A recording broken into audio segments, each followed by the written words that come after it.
चालू कर दिया इसी बोल। ओम शांति। 2-3-2023 मुरली। बाप दादा मधुबन। मीठे बच्चे, तुम्हें सदगति की सबसे न्यारी मत मिली है कि देह के सब धर्म त्याग आत्म अभिमानी भव माँ में कम याद करो। प्रश्न है, जो परमात्मा को नाम रूप से न्यारा कहते हैं उनसे तुम कौन सा प्रश्न पूछ सकते हो? उत्तर है, उनसे पूछो गीता में जो दिखाते हैं।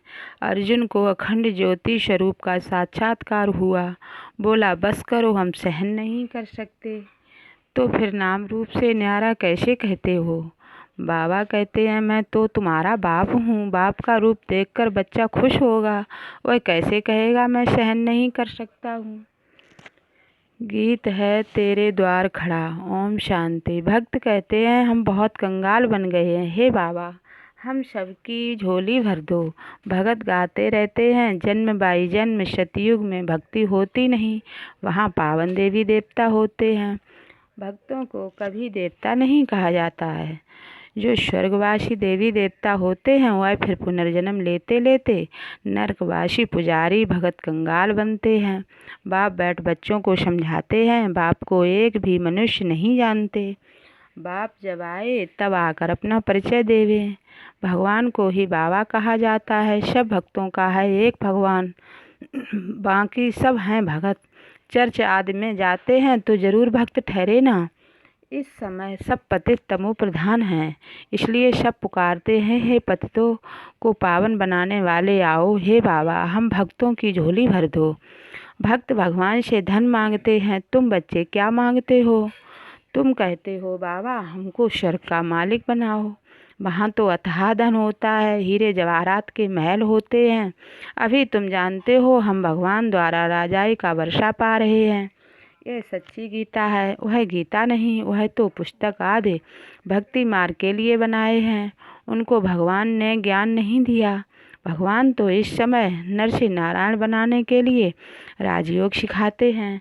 राजा के साथ प्रजा भी जरूर होगी, सिर्फ लक्ष्मी नारायण तो नहीं बनेंगे, सारी राजधानी बनती है। अब तुम बच्चे जानते हो कि भगवान कौन है और कोई भी मनुष्य मात्र नहीं जानते।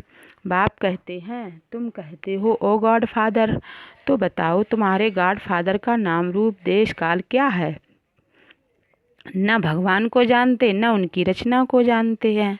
बाप आकर कहते हैं कल्प कल्प के संगम युग पर आता हूँ, सारी रचना के आदि मध्य अंत का राज मैं रचता ही आकर समझाता हूँ।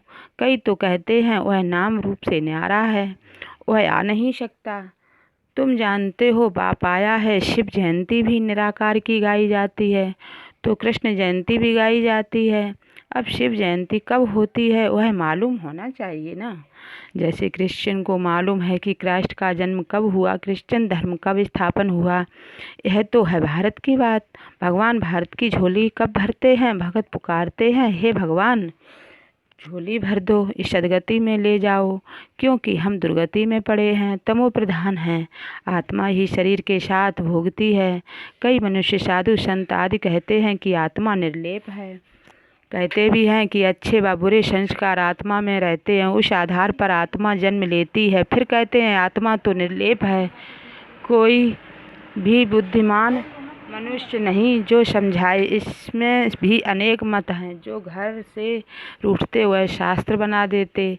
श्रीमद् भगवत गीता है, एक व्यास ने जो श्लोक आदि बनाए हुए कोई भगवान ने नहीं गाए। भगवान निराकार जो ज्ञान का सागर है वह बैठ बच्चों को समझाते हैं कि भगवान एक है। भारतवासियों को यह पता नहीं है, गाते भी हैं ईश्वर की मत गत मत न्यारी है। अच्छा कौन सी गत मत न्यारी है? ईश्वर की गत मत न्यारी है, यह किसने कहा? आत्मा कहती है। उसकी सदगति के लिए जो मत है उसको श्रीमत कहा जाता है। कल्प कल्प तुमको आकर समझाता हूँ, मन मना भव, देह के सर्वधर्म त्याग आत्माभिमानी भव, माँ में कम याद करो। अभी तुम मनुष्य से देवता बन रहे हो। इस राजयोग की एम ऑब्जेक्ट है ही लक्ष्मी नारायण बनना। पढ़ाई से कोई राजा बनते नहीं, ऐसा कोई स्कूल नहीं है, गीता में ही है। तुम बच्चों को राजयोग सिखाता हूँ, आत्मा भी तब हूँ जबकि कोई भी राजा का राज्य नहीं रहता। मुझे एक भी मनुष्य बिल्कुल नहीं जानते। बाबा कहते हैं कि तुम बच्चों ने इतना बड़ा लिंग जो बनाया है वह मेरा कोई यह रूप नहीं है। मनुष्य कह देते हैं कि अखंड ज्योति रूप परमात्मा तेजोमय है।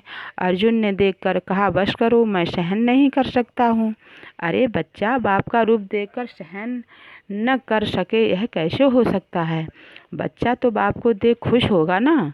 बाप कहते हैं कि मेरा कोई ऐसा रूप थोड़े ही है, मैं हूँ ही परमपिता अर्थात परे ते परे रहने वाला परमात्मा माना परमात्मा। फिर गाते हैं, परमात्मा मनुष्य सृष्टि का बीज रूप है, उनकी भगत महिमा करते हैं। सतयुग त्रेता में कोई महिमा नहीं करते, क्योंकि वहाँ तो है सुख। गाते भी हैं, दुख में सिमरन सब करे, सुख में करे न कोई। इनका भी अर्थ नहीं समझते। तोते मुआफिक सब कहते रहते हैं कि सुख कब होता है, दुख कब होता है। भारत की ही जो तो बात है ना। 5000 वर्ष पहले स्वर्ग था, फिर त्रेता में 2 कला कम हुई। सतयुग त्रेता में दुख का नाम नहीं रहता, है ही दुख सुखधाम। स्वर्ग कहने से मुख मीठा होता है, हेवन में फिर दुख कहाँ से आया? कहते हैं कि वहाँ भी कंस जरासंधि आदि थे, परंतु यह हो नहीं सकता।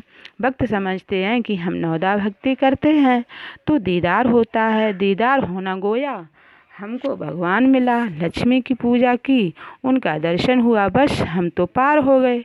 इसमें ही खुश हो जाते हैं, परंतु है कुछ भी नहीं, अल्पकाल के लिए सुख मिलता है।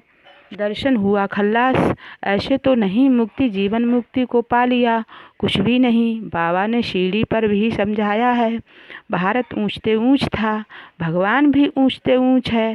भारत में ऊंचते ऊंच बरसा है इन लक्ष्मी नारायण का।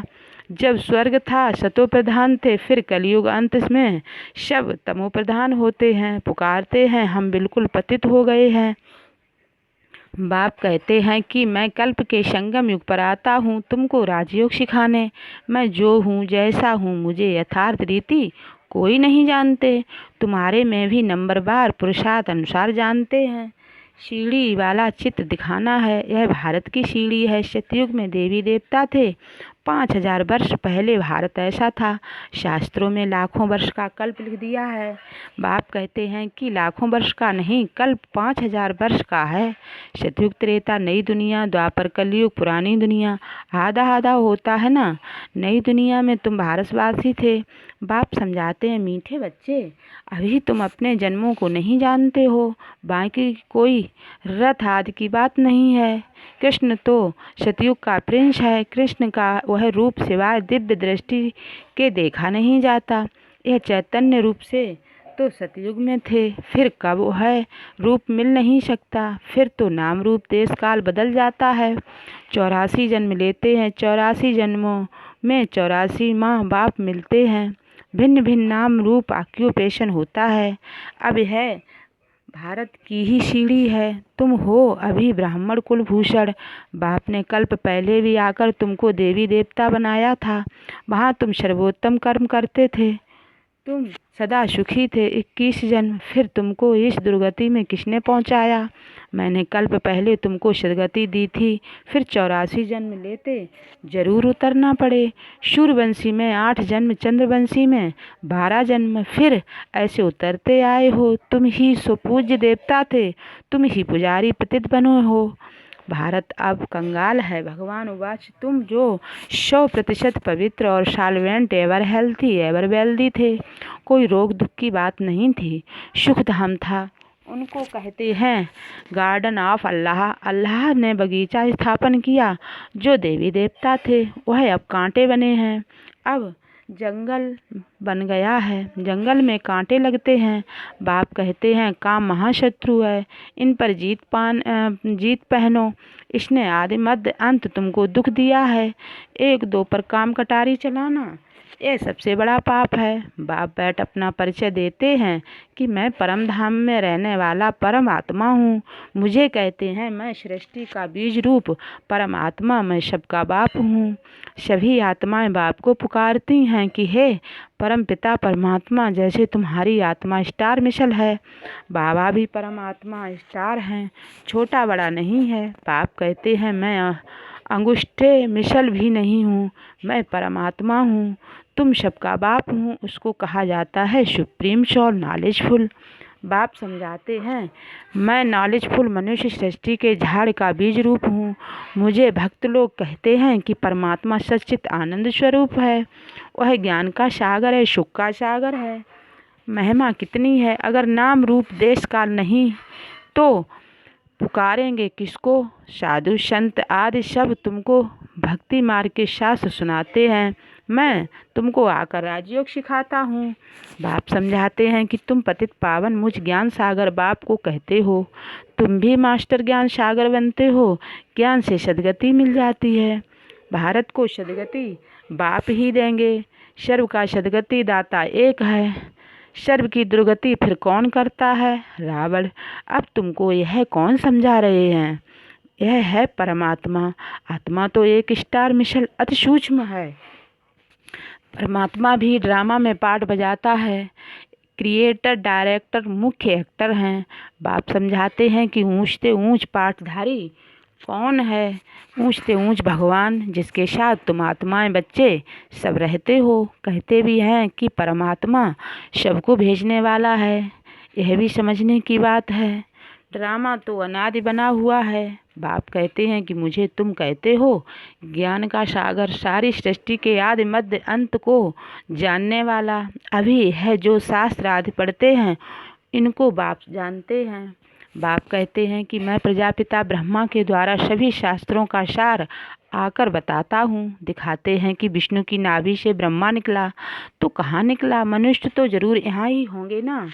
इनकी नाभि से ब्रह्मा निकला, फिर भगवान ने बैठ इनके द्वारा सभी वेदों शास्त्रों का सार सुनाया। अपना भी नाम रूप देश काल समझाया है। मनुष्य सृष्टि का बीज रूप है ना। इस वृक्ष की उत्पत्ति, पालना, विनाश कैसे होता है कोई भी नहीं जानते। इसको वैरायटी झाड़ कहा जाता है। सभी नंबरवार अपने समय पर आते हैं।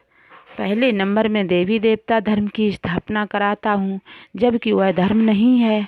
बाप कहते हैं कि कितने तुच्छ बुद्धि हो गए हैं। देवताओं की लक्ष्मी नारायण की पूजा करते हैं, परंतु उनको राज्य सृष्टि पर कब था वह कुछ नहीं जानते। अभी भारत का वह देवता धर्म ही नहीं है, सिर्फ चित्र रह गए हैं। अच्छा मीठे मीठे शकीलदे बच्चों प्रति माता पिता बाप दादा का याद प्यार और गुड मॉर्निंग। रूहानी बाप की रूहानी बच्चों को नमस्ते।